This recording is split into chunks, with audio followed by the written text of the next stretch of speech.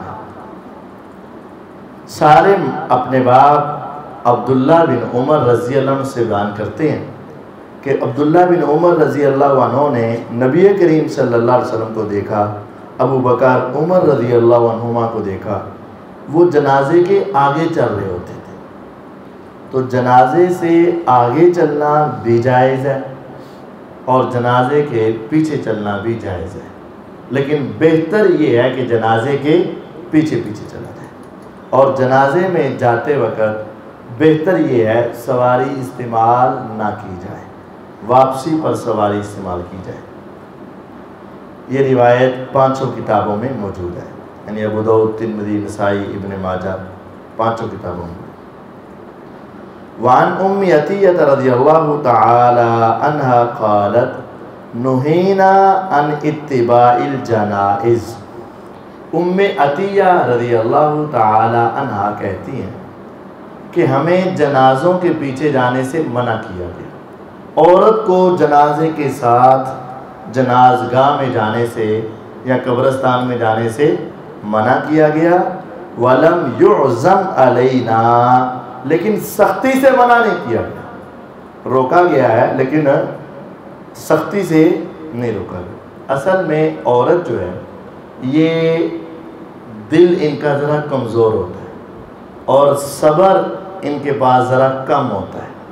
جلدی یہ آواز نکال دیتی ہیں، رو پڑتی ہیں، چیخ و پکار ہو جاتا ہے. تو قبر میں اتارنا، وہاں کے حالات عورت کے قابو میں نہیں رہتے. تو اس وجہ سے عورتوں کو جنازے کے پیچھے قبرستان میں جنازگاہ میں جانے سے منع کیا گیا ہے، لیکن بہت سختی سے نہیں. اگر کوئی جانا بھی چاہے تو اس کی اجازت ہے، لیکن آپ نے بہتر یہ ہے کہ رک جائے، پیچھے ہی رہے. اب جو شخص جنازہ پڑھنے کے لیے گیا اور قبرستان میں پہنچ گیا، اب اس کے لیے کیا ہے؟ اس کے لیے 2-3 روایات سمجھیں. وعن ابی سعید رضی اللہ تعالی عنہ ان رسول اللہ صلی اللہ علیہ وسلم قال اذا رأيتم الجنازة فقوموا فمن تبعها فلا يجلس حتى توزع. متفق علیہ. ابو سعید الخدری رضی اللہ تعالی عنہ فرماتے ہیں رسول اللہ صلی اللہ علیہ وسلم نے فرمایا جب تم جنازہ دیکھو تو کھڑے ہو جاؤ. جنازہ گزر رہا ہے نا تو تم کھڑے ہو جاؤ. اور جو جنازے کے ساتھ ساتھ جا رہا ہے وہ جنازگاہ میں قبرستان میں جا کر نہ بیٹھے حتیٰ توزع، حتیٰ کہ جنازہ قبر میں اتار دیا جائے. یعنی جنازہ اتارنے سے پہلے پیچھے والے بھی بیٹھیں گے نہیں. 2 حکم ہیں یہاں. جنازہ دیکھو تو کھڑے ہو جاؤ، جنازے کے لیے جا رہے ہو تو بیٹھنا نہیں جب تک میت کو قبر میں اتار نہ دیا جائے. جنازہ دیکھو تو کھڑے ہو جاؤ، پہلے یہ فرض تھا. اب یہ پیغمبر علیہ السلام نے آخری عمر میں اس کو فرضیت سے اتار کر مستحب کے درجے میں لے آئے. کھڑے ہو جاؤ تو بہتر ہے، نہ بھی کھڑے ہو تو کوئی گناہ نہیں. کھڑے کیوں ہونا ہے؟ میت کے ساتھ فرشتے ہوتے ہیں، ان کے احترام، میت کے فوت ہونے کی گھبراہٹ کے احترام. کہ گھبراہٹ ہے کہ ایک انسان اس دنیا سے چلا گیا ہے، ہم نے بھی آخر جانا ہی جانا ہے. تو یہ سوچ کر گھبراہٹ کی وجہ سے کھڑے ہو جاؤ اور ان فرشتوں کے احترام میں کھڑے ہو جاؤ. ان 2 وجوہات سے کھڑے ہونا ہے، لیکن یہ اب ضروری نہیں. یہ ضروری ہے کہ جو جنازے کے لیے جا رہا ہے تو وہ جاتے ہی بیٹھ نہ جائے جب تک میت کو قبر میں اتارا نہ جائے گا، اتنی دیر تک یہ وہاں بیٹھے گا نہیں. صحیح بخاری اور مسلم کی روایت ہے.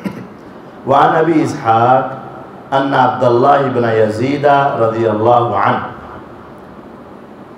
ادخل من قبال رجل القبر المیت وقال هذا من السنة. یہ ایک بڑا اہم مسئلہ ہے جو ہمارے معاشرے میں اکثر غلط کیا جاتا ہے۔ ویسے تو پچھلی روایات سن کر آپ کو کافی سارے مسئلے ہمارے معاشرے کے غلط نظر آ رہے ہوں گے، ایک یہ بھی غلط۔ ہمارے معاشرے میں جو میت کی جو چارپائی بنی ہوئی ہے نا، وہ یہی سمجھے کہ یہ چارپائی مثال ہے، اور یہ اس کے اوپر میت ہے، ایسے لمبی ڈال دی جاتی، ادھر اس کا چہرہ ہوتا ہے، ادھر اس کے پاؤں ہوتے ہیں، ایسے ہی سمجھ لیں۔ تو وہ ادھر سے اس کا کھولا جاتا ہے یا ادھر سے اس کی وہ جالی سی کھولی جاتی، اور 7 قبر تھے، ایسے اٹھا کر دائیں یا ایسے اٹھا کر بائیں قبر میں اتارتے ہیں، ایسے ہی ہے۔ یہ غلط ہے، یہ غلط ہے۔ ہونا یہ چاہیے کہ یہ میت کا سر ہے نا، ادھر سے یہ جالی کھلے۔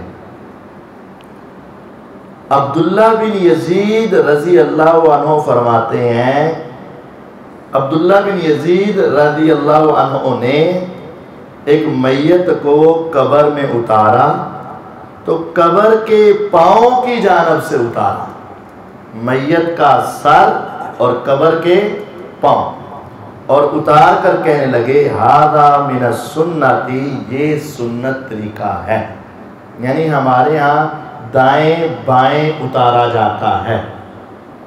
انہوں نے کیا کیا، یہ چارپائی ہے، یہ میت کا سر ہے، ادھر قبر ہے، قبر کے یہاں سے پاؤں والی جگہ ہے، ادھر اس کے سر والی جگہ ہے، میت کو ایسے اٹھا کر ایسے کر کے اگر قبر میں اتارا ہے، یعنی ایسے میت کو اٹھایا، ایسے یا ایسے نہیں اتارا، یہ میت کو اٹھایا ایسے کر کے قبر میں اتارا ہے، قبر کے پاؤں کی جانب سے میت داخل ہو، قبر کے پاؤں کی جانب سے میت کا سر داخل ہو، اور اس طرح کر کے آگے کھینچ دیا جائے۔ یہ سنت طریقہ ہے میت کو قبر میں اتارنے کا، لیکن ہمارے ہاں آسانی دیکھی جاتی ہے، وہ دائیں سے بائیں یا بائیں سے دائیں اتار دیا جاتا ہے۔ اصل سنت طریقہ یہ ہے کہ میت کا سر اور قبر کے پاؤں کی جانب سے اس کو اتارا جائے، سنت طریقہ یہ ہے۔ اگر ایسی جگہ ممکن نہیں ہے تو پھر جیسے ممکن ہو اتار دیا جائے۔ مثال کے طور پر کہ یہ دیوار ہے قبرستان، اور اس دیوار کے ساتھ یہاں آپ نے قبر بنانی ہے، تو اب دیوار کے پیچھے سے تو میت نہیں آ سکتی، کوئی وجہ ہی ایسی ہے، یا ادھر کوئی ایسی جگہ ہیں، کوئی قبریں ہیں، یا کوئی ایسی دیواریں ہیں، کوئی بھی چیز ہے کہ ادھر سے لانا مشکل ہے یا ناممکن ہے، تو پھر جیسے ممکن ہو کر دیا جائے۔ لیکن اصل سنت طریقہ یہ ہے کہ میت کا سر قبر کے پاؤں کی جانب سے داخل کیا جائے۔ یہ حدیث ابو داود کے اندر موجود ہے۔ وعن ابن عمر رضی اللہ تعالی عنہما عن النبی صلی اللہ علیہ وسلم قال اذا وضعتم موتاکم فی القبور فقولوا بسم اللہ وعلی ملت رسول اللہ صلی اللہ علیہ وسلم۔ ہمارے ہاں جب میت کو قبر میں اتار رہے ہوتے ہیں نا،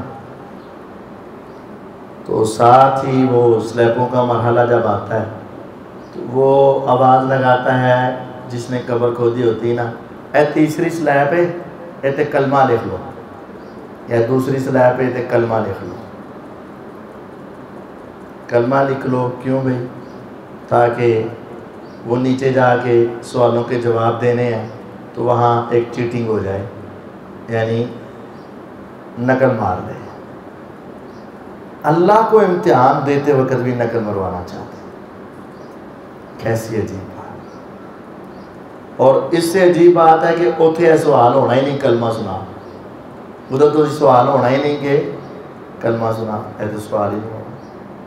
تیسری عجیب بات ہے کہ یہ زندہ تھا، کمرے میں لائٹ چلی جاتی تو کہنا کچھ نظر نہیں آ رہا، لائٹ جلاؤ، چاہے موبائل نہیں چلاؤ، تو وہ قبر میں تو کچھ بھی نہیں نظر آئے گا، تو وہاں اس کو کلمہ کیسے نظر آئے گا؟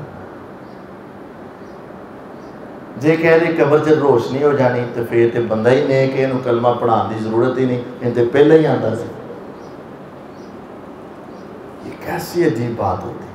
اور پھر اسی قبر پر کلمہ لکھتے ہیں تو او دے تے کھڑے ہو کے مٹی پا رہے ہوتے ہیں، او تے کھڑے ہو کے اگلیاں سلیپاں صحیح کر رہے ہوتے ہیں، تو پھر بھی گستاخ اسی دے اسی گستاخ پھر بھی ہم کہ بھئی یہ گستاخ غور کیجئے۔ اب یہ سنت نہیں ہے۔ سنت کیا ہے؟ جب تم میت کو قبر میں اتارو تو یہ دعا پڑھو۔ اے دعا انہوں آندھی نہیں، کلمے کا پتہ ہے تے اے دعا انہوں آندھی نہیں۔ فقولو، تم یہ دعا پڑھو، بسم اللہ وعلا ملت رسول اللہ صلی اللہ علیہ وسلم، اللہ کے نام کے ساتھ ہم اتار رہے ہیں اور رسول اللہ صلی اللہ علیہ وسلم کے دین پر اتار رہے ہیں، اسلام پر اتار رہے ہیں۔ یہ کہنا ہے، یہ اصل طریقہ ہے۔ نہ تو وہ طریقہ ہے کہ میت کو کندھوں پہ اٹھاؤ اور کلمہ شہادت شروع کر دو، وہ بھی سنت نہیں ہے، جائز بھی نہیں ہے۔ اور نہ یہ طریقہ ہے کہ کلمہ لکھنا شروع کر دو۔ اصل یہ طریقہ ہے، اس کو کندھوں پہ اٹھاؤ تو تیزی سے لے جاؤ اور اس کو اتارو تو یہ دعا پڑھو، بسم اللہ وعلا ملت رسول اللہ صلی اللہ علیہ وسلم۔ اور دیکھیں آخری بات کہ جو فوت ہو گیا، فوت ہونے کے بعد اس کا کلمہ پڑھا قبول ہو جائے گا؟ وہ تو ہونا ہی نہیں۔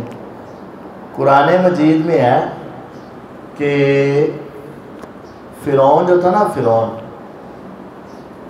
جب وہ مرنے لگا تھا، موت نظر آ گئی تھی، ہوتے آ رہے تھے، اس نے کہہ دیا تھا آمنت بالذی آمنت بھی بنو اسرائیل وانا من المسلمین۔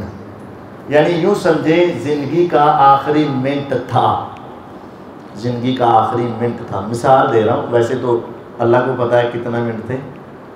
زندگی کے آخر میں اس نے کہہ دیا تھا کہ میں آمنت بالذی آمنت بھی بنو اسرائیل، میں بھی اس رب پر ایمان لے آیا جس پر بنو اسرائیل ایمان لائے، وانا من المسلمین، میں مسلمان ہو گیا۔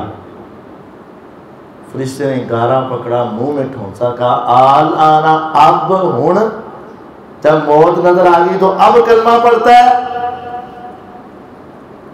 وَقَدْ عَصَيْتَ قَبْلُ وَكُنْتَ مِنَ الْمُفْسِدِينَ، پہلے ساری زندگی خرابیاں کرتا رہا، فساد کرتا رہا، نافرمانی کرتا رہا، ہن تیرا کلمہ قبول۔ یعنی آخری منٹ میں پڑا ہوا بھی کلمہ اگر نہیں قبول، جب موت نظر آ گئی ہے تو مرن تو بعد، غسل تو بعد، کفن تو بعد، کندھے تے اٹھا کے جنازے تو بعد، تھلے اتارن تو بعد ہن وہ کلمہ پڑھے گا تو قبول ہو جائے گا۔ جے پہلے پڑھا تھا تو اب ضرورت نہیں، جے پہلے پڑھیا نہیں تو ہن پڑھے دا فائدہ نہیں۔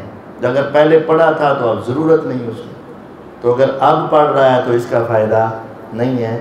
میت کو جنازہ جلدی ہونا چاہیے، اخلاص کے ساتھ دعا کرنی چاہیے، کندھوں پہ اٹھاتے وقت جلدی لے کر جانا چاہیے اور اس کو اتارتے وقت دعا پڑھنی چاہیے۔ سر کی طرف سے میت کو قبر کے پاؤں کی طرف سے اتارنا چاہیے اور اس کے جنازے میں ایمان کی بڑھوتی کے لیے ثواب کی نیت سے شامل ہونا چاہیے۔ اللہ تعالیٰ ہمیں سمجھنے کی توفیق عطا فرمائے۔ وآخر دعوانا ان الحمدللہ۔